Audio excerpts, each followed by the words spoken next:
Idea to get a basic shape of your object, but if you're doing it in tone, sometimes doing that shape can be within the negative, sort of in a negative form. Okay, here we can see that there's actually shadow on that part of the object.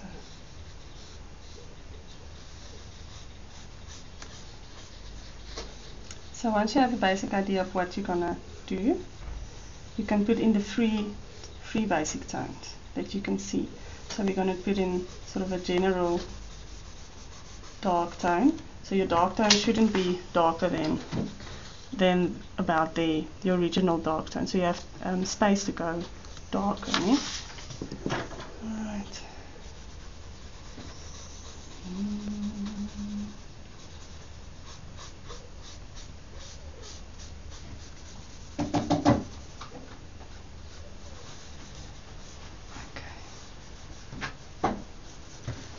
So what I'm doing here is I'm using the shadow as a negative space to also help with the form.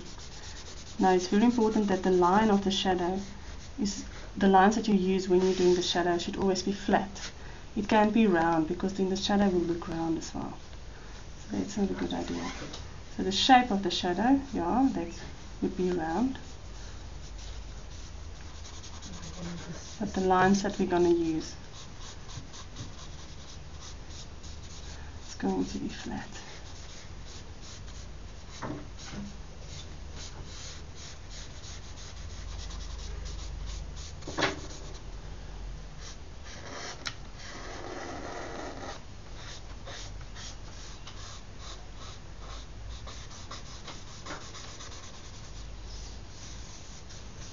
So I don't want to use my... Okay, so there I've got a basic idea. So what I'm going to start doing now is I'm going to put in that very lighter tone. So we're going to attempt actually building this object that we're doing here in those 5 different tones. Thanks for videotaping this. Okay, so don't rub too much because if you rub it into the paper you can get it out easily.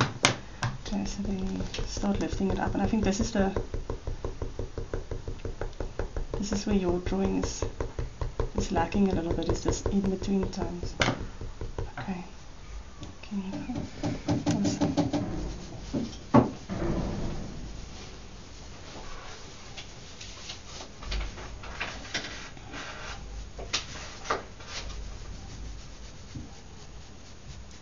Fail.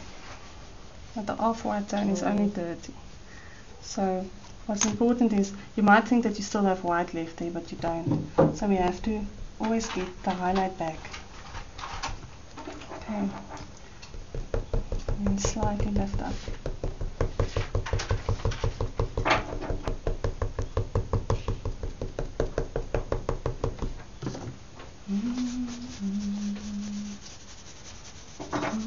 Okay. Then we'll start by adding a really dark edge there. And we're gonna work from putting in some of the dark tones. I'm putting in the dark tone, but what people do, and I'll do a little bit like maybe on this paper, what people do is they when they go from one tone to the other and they want to blend, they make the following mistake. So they want to blend from, say, that tone to that tone. So what most people do is they do this. They go over the whole thing. So they just actually wipe out the tone. Okay. So what we're going to do is we have our dark tones we want to blend. Okay. So I usually just make the dark tone a little bit bigger than it actually is on the object. Okay. And then what you do is you blend from the sides, but you actually have to leave some of that dark tone there. So some of it you don't touch. Okay. The bits that's actually the tone that you want. And the rest you can blend away, and you always blend. The type of line you use is always with the shape that you are making. Okay, that's also very important. Just gradually blending. Sort of a mid-tone down here. And that's sort of a medium dark tone.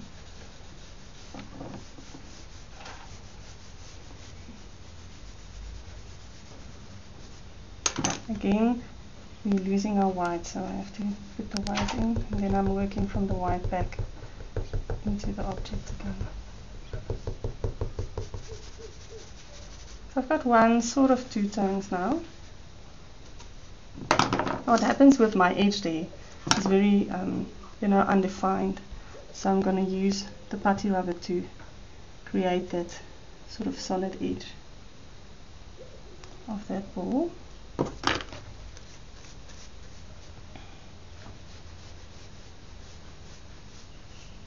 There's a slightly sort of dark tone there. Okay. Also with the putty rubber, there's actually the white of the table being reflected down here. So I'm just going to lift it up a little bit. Again, you work away from the tone that you try and create. Don't just sort of erase everything.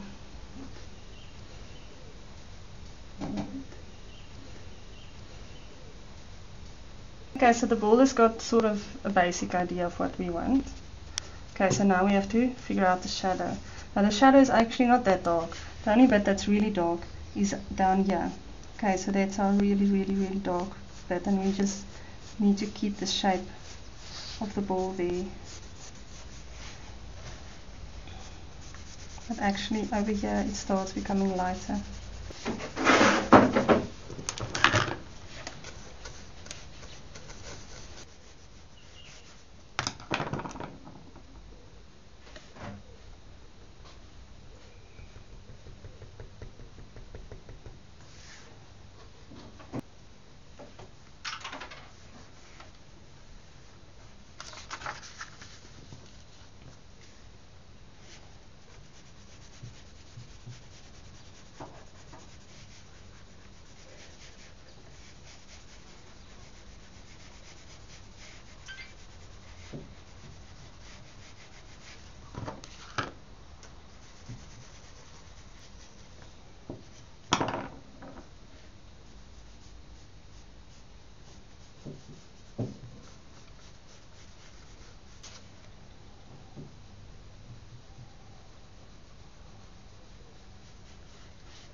So what I'm doing is I'm just emphasizing this dark tone again a little bit.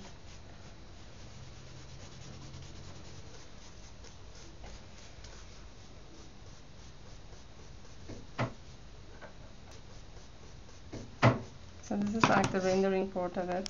You just need to let it look a bit. Okay. But you get the idea.